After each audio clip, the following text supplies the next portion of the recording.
Hello, dear listeners. You are on the Alien Relatives channel. Sometimes patience cracks with such a bang that it makes even the neighbor's ears ring.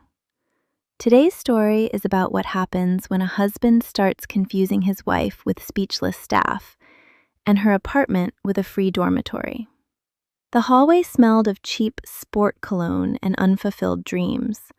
The Deem stood by the mirror, adjusting the collar of a jacket that Oksana had bought with her annual bonus. He looked at his reflection with the kind of smugness usually characteristic of people who are nothing special, yet sincerely believe in their own uniqueness. "All right, I'm off," he tossed over his shoulder without turning around. "Yuke, go ahead and hustle, get out the best bedding. Mom will sleep on the couch and Larka will bunk with us in the bedroom for now. We'll set up a folding bed. Or you can take the folding bed and she gets the actual bed. You two figure it out, ladies." Oksana froze, a cup of coffee in her hands. The ceramic suddenly felt icy. "Vadim," her voice was cold, as if from underwater. "We discussed this. Your mother and Larissa were only coming for the weekend, for 2 days. Vadim spun around sharply. His face, smug just a second ago, twisted into a grimace of annoyance. He looked like someone staring at a broken toaster, not his wife. "Oh, don't give me that," he waved his hand as if shooing away a fly. "Discussed or not, the situation has changed. Larka's having problems with her boyfriend. Mom can't be alone either, her blood pressure is jumping. They need to live in decent conditions in Moscow for about 3 to 4 months. Well, maybe 6, until Larka finds a job." 6 months? Oksana placed her cup on the chest of drawers. The sound of porcelain hitting wood was like a gunshot. "In my 2-bedroom apartment?" "Vadim, you forgot I work from home. I need quiet." The husband rolled his eyes, demonstrating the patience of a suffering saint. "In your apartment again, you start. Are we a family or not? Everything is shared.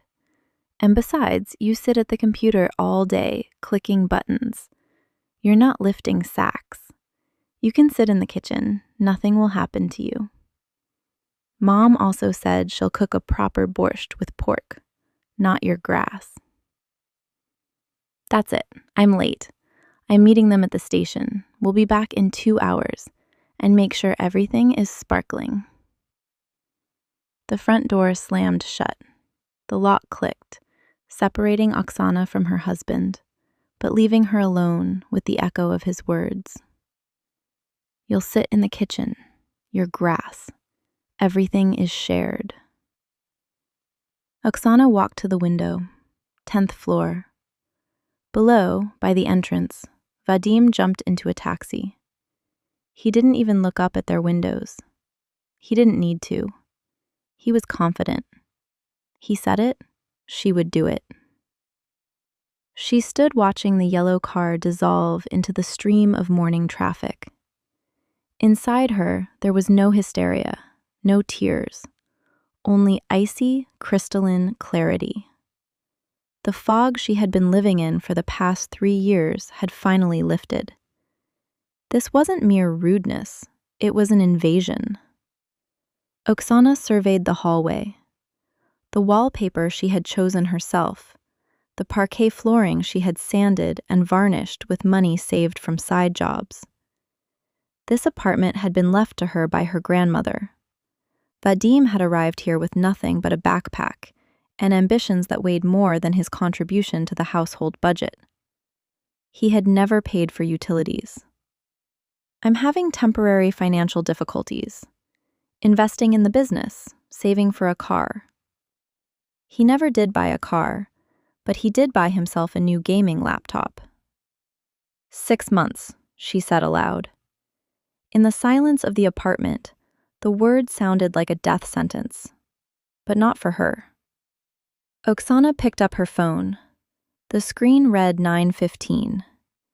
Vadim's journey to the station would take 40 minutes. The train arrived at 10:30. The return trip would take another hour, considering traffic and luggage. She had about 2.5 hours, plenty of time.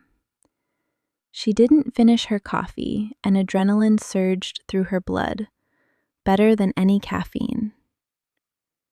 First, she opened her banking app and transferred all the money from their joint savings account, into which only she had contributed, to her personal private deposit.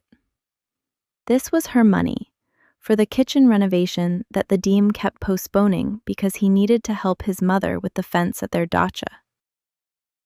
Then she went to the bedroom and opened the closet.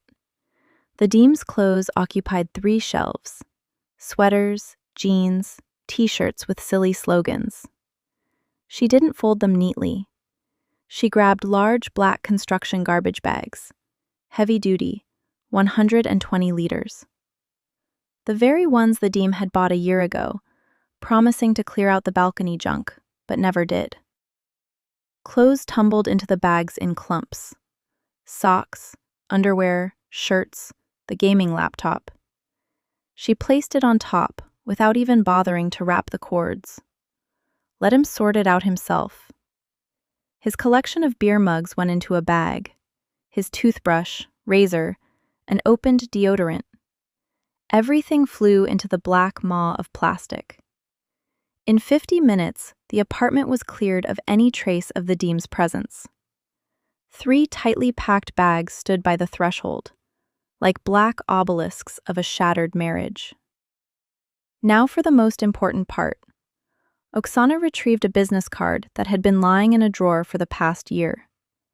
Locksmith.rfr. Opening, replacement, installation, 24/7. Hello, good day. I need to urgently change the lock cylinder. Yes, right now. I'll pay double the rate for urgency. In 20 minutes. Excellent. She hung up and looked at the bags. No, she couldn't leave them here. He would start banging, shouting, kicking the door. The neighbors would call the police. She didn't need any scandals on the landing. The belongings had to disappear from here, but remain accessible to him. She ordered a courier with a mover through an app. Delivery to the entrance. Await recipient. Delivery address, train station. Luggage storage? No, too complicated.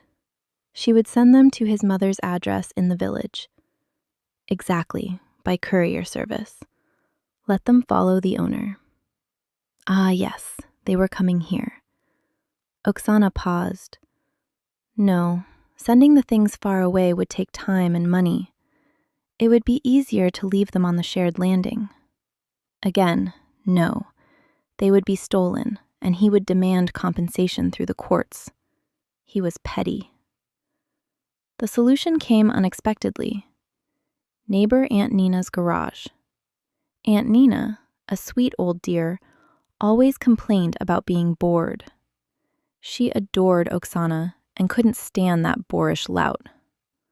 Oksana dialed the number. Aunt Nina, good morning. It's Susha. I have a matter of national importance. May I leave 3 bags in your garage, the one in the courtyard, until this evening? Vadim will pick them up. We're splitting up. Yes, for good. Thank you so much.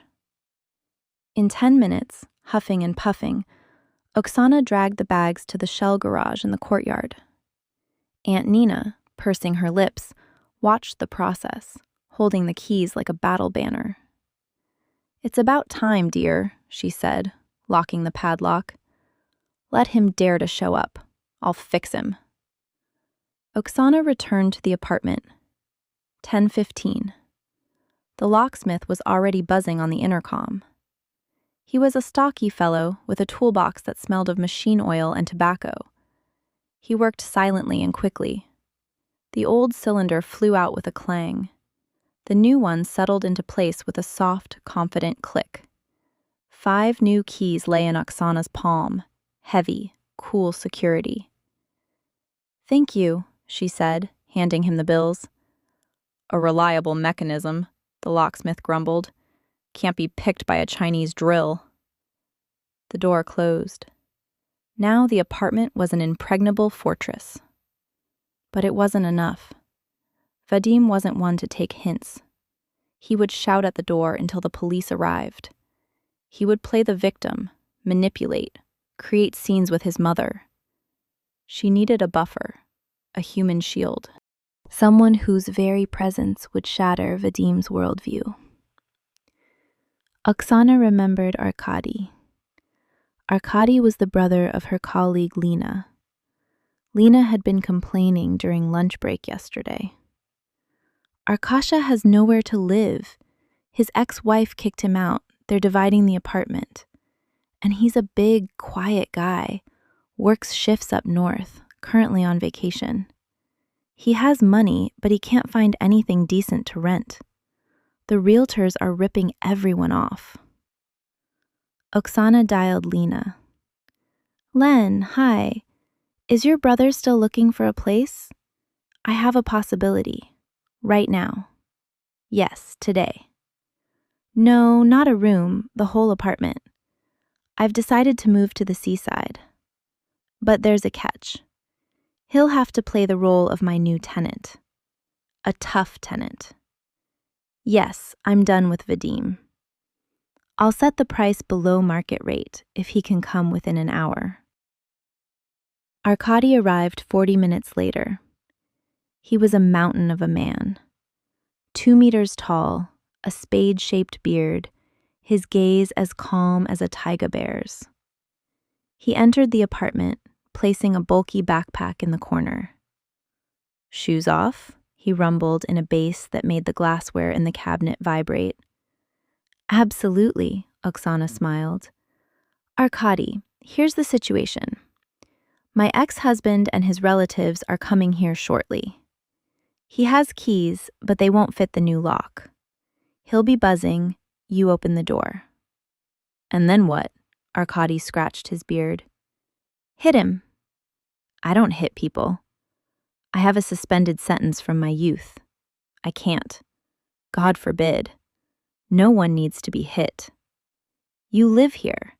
You rented this apartment. We'll sign the contract on the spot.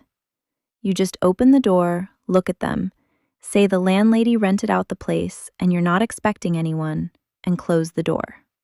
That's it. Arkady broke into a smile. He liked the simplicity of the task. A lease agreement is sacred. Do you have tea? Tea and cookies. Make yourself at home. Here's the contract I printed out. Sign here. Oksana signed the paper. Now, legally, a legitimate tenant was in the apartment, and she decided it would be best to observe the triumph from afar. Although no, she would stay in the back room. She needed to see his face, but she wasn't going to come out to him. She removed all her belongings from the hallway. Her women's jacket, shoes, everything disappeared into the closets. It created the complete impression of a bachelor's den. Arkady tossed a pack of cigarettes onto the nightstand, even though Oksana had forbidden smoking in the apartment, and the keys to his SUV. The stage was set. 11:45. Oksana's phone vibrated. Message from Vadim. Met them. On our way. Mom's unhappy you didn't come to meet us. Prepare the feast. Oksana didn't reply. She set her phone to silent. They sat in the kitchen. Arkady was drinking tea from a large mug of Vadim's with the inscription, Tsar, just Tsar. In his hand, it looked like a thimble. Why, is the husband so cocky? Arkady asked, dipping an oatmeal cookie into his tea. Arrogant, Oksana corrected. He's used to everyone owing him something. He thinks I'll be lost without him, that I'm weak. Well, weak locks aren't changed in 40 minutes, Arkady remarked philosophically. 12:20. The intercom rang. Oksana flinched, but Arkady gestured for her to stay calm. He walked to the receiver, picked it up, and listened to the silence. Apparently, Vadim had dialed the code or used a chip, which, fortunately, hadn't been changed. They're coming up, he stated. The sound of suitcase wheels on the entrance tiles could be heard even through the door. Voices approached. "Well, I'll tell her, of course," boomed the voice of the mother-in-law, Zinaida Ilyanichna. "The girl's gotten completely out of hand. We're coming from our journey with luggage, and she's sitting at home. Has she even washed the floors?" "Mom, don't fuss," Vadim's voice sounded with forced bravado. "We'll sort her out now. Larka, don't scratch the suitcase. The walls are painted. Like I care," the nasal voice of the sister-in-law. "Smells awful in the elevator, too. This elite building." They stopped at the door. Oksana, sitting in the room behind the slightly ajar door, held her breath.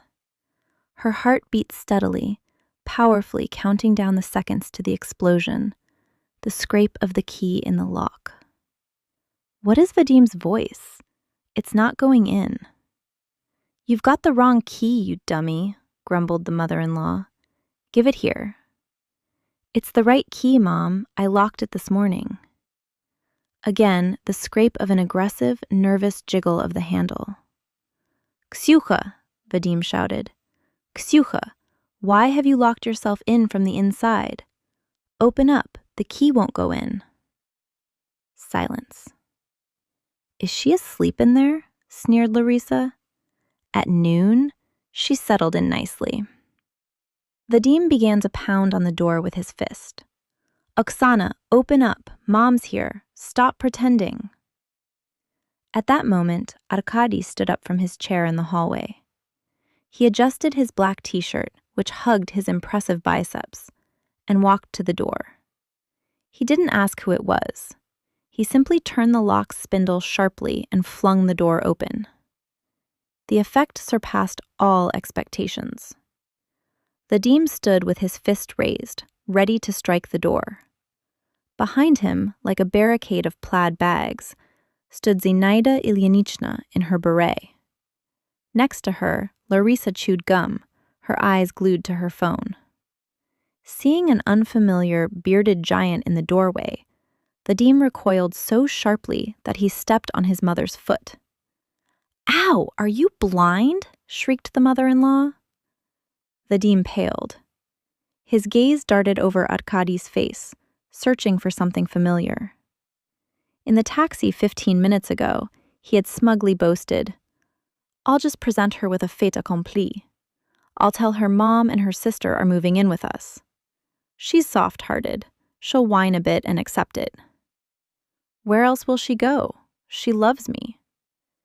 And now, reality hit him like a punch. "Mom, there's some guy," Vadim stammered, backing away. Arkady stood silently, blocking the entire doorway. He looked down at Vadim, like a traffic police officer inspecting a drunk schoolboy driving a moped.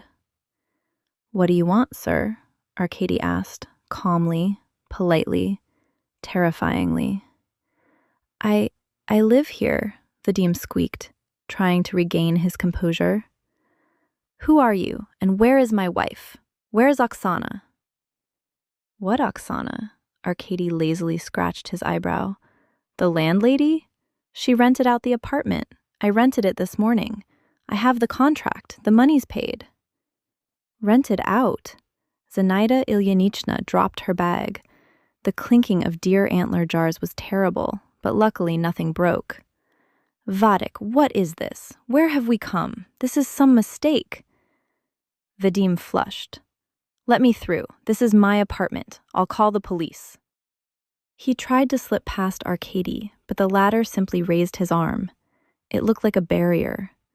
Vadim slammed into his forearm and chest and bounced off towards the opposite wall of the entrance. "Hands," Arkady said quietly. "Private property. I don't like uninvited guests." "Vadik, do something," Larissa wailed, tearing herself away from her phone. "He's some kind of maniac. I'm calling my husband. I mean, my son. Ugh, the police." Zinaida Ilyanichna clutched her heart. At that moment, Oksana emerged from the depths of the apartment. She didn't approach the door, but stopped in the corridor so she could be seen over Arkady's shoulder. "Oksana," Vadim saw her and his face lit up with hope. Syuka, tell this gorilla what kind of joke this is. Mom's tired. Oksana looked at him as if seeing him for the first time. Her gaze was calm and cold. No pity, no fear.